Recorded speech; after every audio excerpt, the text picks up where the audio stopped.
Les grandes questions économiques d'aujourd'hui autour de la productivité, des inégalités ou de l'inflation ont-elles encore la même signification dans une économie où l'essentiel des investissements sont immatériels?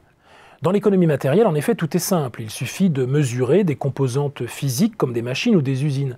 Cette simplicité n'empêchant pas toutefois quelques absurdités relevées par un économiste aussi important que Samuelson lorsqu'il rappelait que le PIB chute quand un homme épouse une cuisinière, pour faire remarquer que si vous tondez vous-même votre pelouse, ce n'est pas considéré comme une activité productive, alors que si vous le faites faire par le jardinier du coin, c'en est une. Même chose, bien entendu, pour la préparation des repas de famille.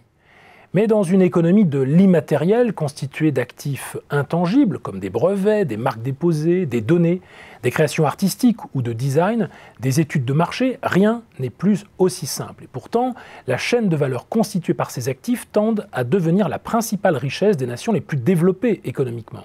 L'investissement immatériel est supérieur à l'investissement matériel aux États-Unis depuis le milieu des années 90. Il suit cette même direction en Europe d'ailleurs, notamment en Grande-Bretagne, en Scandinavie ou dans une moindre mesure en Allemagne et en France, où l'économie immatérielle est en train de prendre définitivement le pas sur son versant matériel. Pour Jonathan Haskell, économiste à l'Imperial College, et Stian Westlake de la Fondation Nesta, auteur d'un ouvrage consacré à ce type d'investissement, celui-ci en effet se présente selon plusieurs caractéristiques. Son coût est irrécupérable, il génère de grandes inégalités territoriales, il peut plus aisément être exploité à grande échelle, enfin c'est en combinant différents actifs de cette sorte entre eux que l'on peut en extraire le maximum de valeur. On parle alors d'innervation, prétendent les auteurs, plutôt que d'innovation. Au fond, l'immatériel est en bon français scalable et synergisable. Ces intangibles peuvent donner un tel avantage à certaines sociétés qu'elles en deviennent extraordinairement puissantes et détruisent toutes les possibilités de concurrence locale.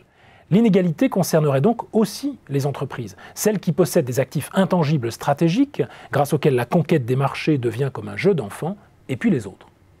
Problème toutefois pour nos auteurs, cette transformation n'est pas loin d'être la cause de toutes les difficultés, notamment politiques et sociales, de nos sociétés ouvertes. Elle crée des inégalités entre les entreprises, certes, mais également entre les personnes, entre les pays, notamment sur le plan fiscal, et entre les territoires. On le voit avec l'explosion du prix de l'immobilier dans certaines grandes villes. Elle génère surtout, nous disent Haskell et Westlake, une inégalité d'estime entre ceux qui profitent de ces évolutions et ceux qui en souffrent, créant une fracture au sein de la société anglaise, on l'a vu au moment du vote pour le Brexit, ou en France, avec l'émergence du mouvement des Gilets jaunes.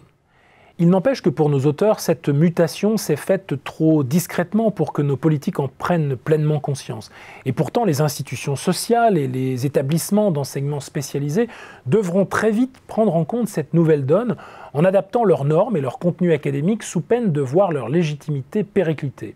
Et s'il fallait donner un conseil aux auditeurs de Xerfi Canal en ce sens, je suggérerais volontiers l'écoute du podcast Masters of Scale, les maîtres de la mise à l'échelle, créé par le cofondateur de LinkedIn, Reid Hoffman, qui prend cette compétence clé pour point de départ des réussites de l'entrepreneuriat américain à partir d'exemples comme Uber, Eventbrite ou Spotify. On y découvre le fameux Barry Diller invoquant la nécessité de désapprendre, Kevin Systrom d'Instagram racontait comment mettre à l'échelle tout en gardant la simplicité d'une idée, ou Danny Meyer de Check Chuck précisait à quel moment un entrepreneur doit savoir contester la sagesse conventionnelle.